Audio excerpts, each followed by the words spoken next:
This shirt is wrinkled to hell. I just don't have the time to iron it.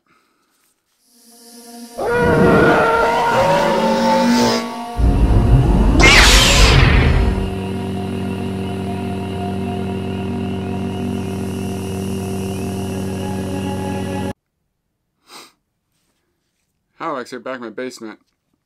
I got Anakin Starkillers DS2 here. This is his prototype that he sent over to me. He had me overhaul it with all the bells and whistles. Starkiller is coming over Sunday, 2 days from now, or 3 days from now. And he hasn't seen it yet, so I'm gonna reveal this to him once he gets here. But I imagine when we start talking and stuff, I'm gonna get sidetracked and not go over absolutely everything that I wanted to. So I'm making this video to cover everything. So this is the DS2 that Starkiller and I have been working on for a very long time. The thing with Starkiller is he has so many projects in the works right now. Him doing this was a big favor to me because he's got so much in the works. To stop what he has in the pipeline to do this, I really appreciate it. And of course, we do this at the time of a pandemic where it's almost impossible for deadlines to work. So every shop you work with lies to you. They just want you to give you your money up front, and then when the product is done, the product is done. There's no honest time frames when you're dealing with a pandemic. So I wanted to show this off because Starkiller has a lot of cool things on this. Where do I begin? So you can really see in the new reference how gritty and dirty the V2 is today. And I tried to simulate that as best I could on this with acid techniques and weathering products. So Starkiller wanted to go all out on this. So it's got the silver shaft in here, which makes it incredibly heavy now. This is a different construction than the builder's kits, so I had to re-engineer the silver shaft and how it mounts to the V2. Oh man, I really don't want to take this apart.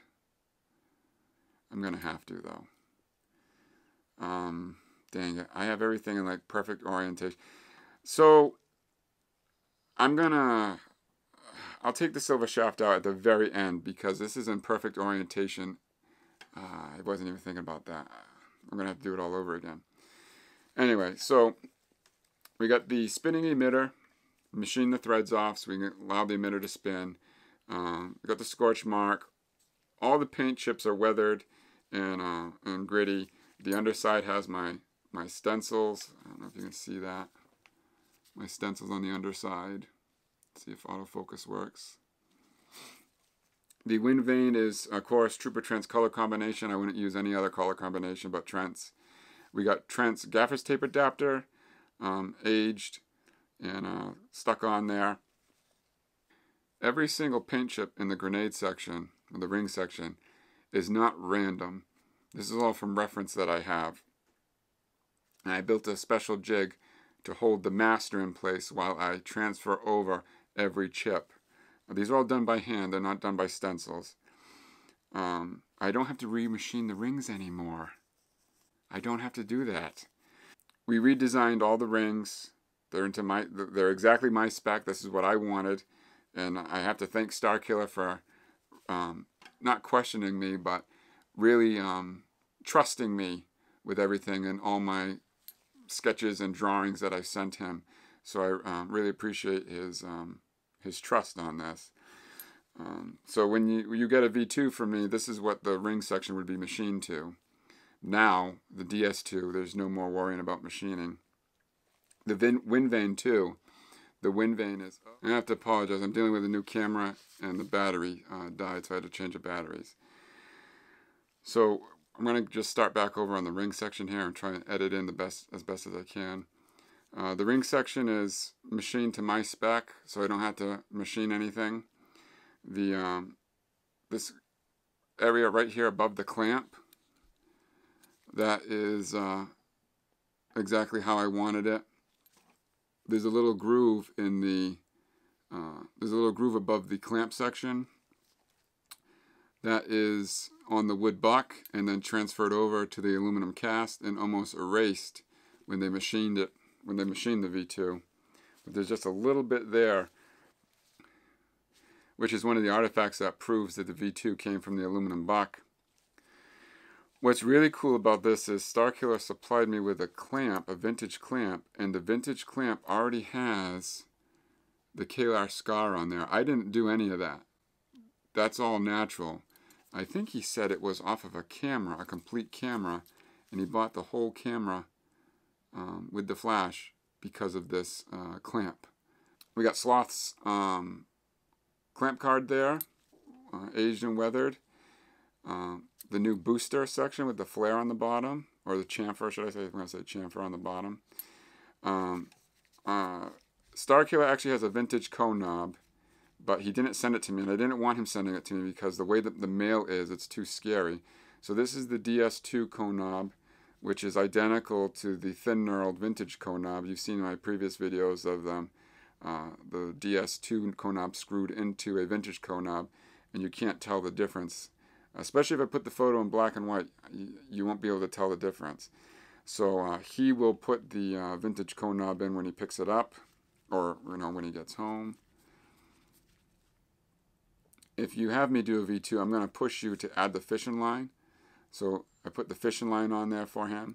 And I had a vintage D-ring, which is the same width and everything. And it's weathered up, so that works pretty good.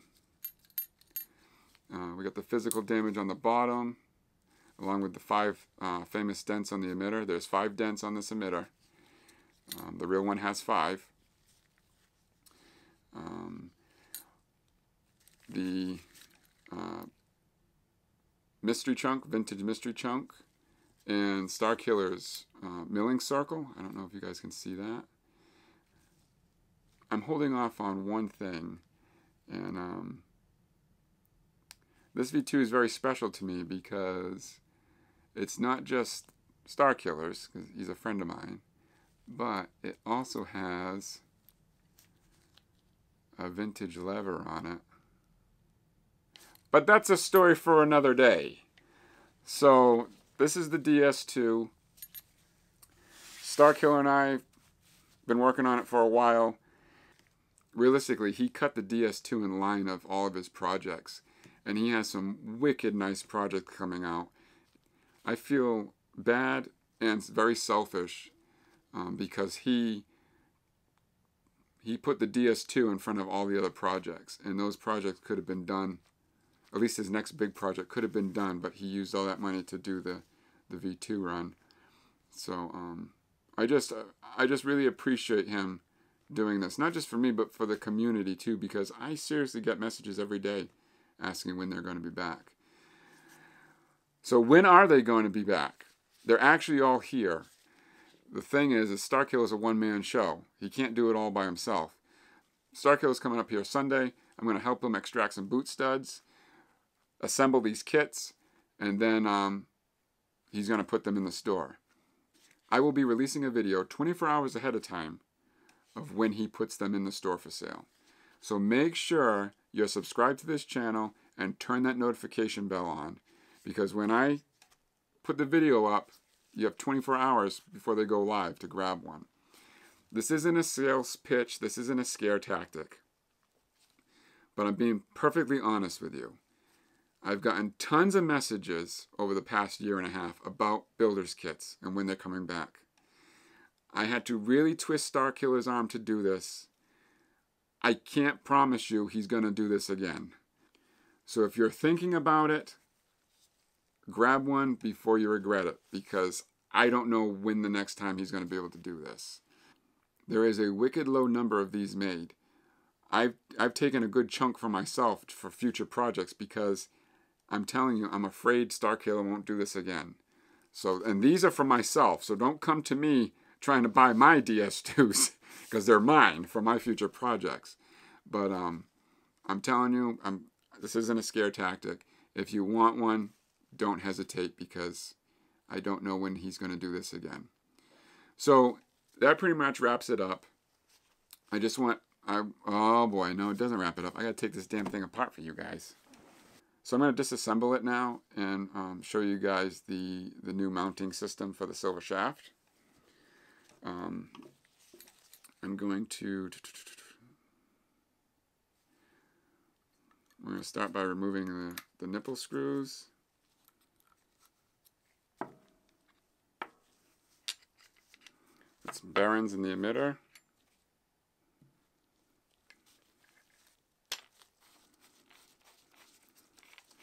I use the same grease I use on my bicycles for all the threads.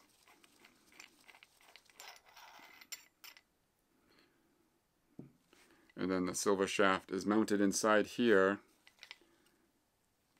with a O-ring and machine tolerance tight, as you could see.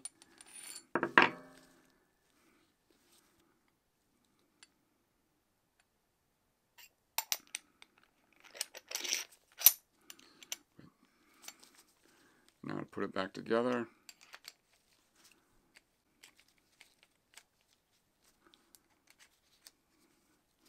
The bearings add a significant amount of weight to the emitter. And now I need to do this right.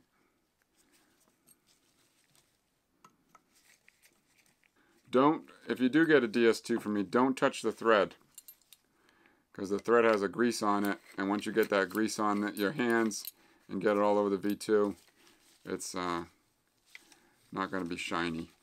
You just screw this in here like this with the O-ring. It's kind of snug, but that is the DS2 by Anakin Starkiller. I can't thank him enough for letting me be a part of this project and actually doing it. Before I sign off, I just want to say one thing. I just want to thank everybody for all the support they've given me throughout this. This was never a plan. It just somehow evolved, and I'm here now. So I want to thank everybody for everything, all the messages, all the likes on the videos, all the encouraging comments, all the positive comments. I just want to put that out there. Thank you very much for all the support. You have no idea what it means to me. So, with all that said, I want to thank you all for watching. Keep an eye out for the next video. This is Halowax.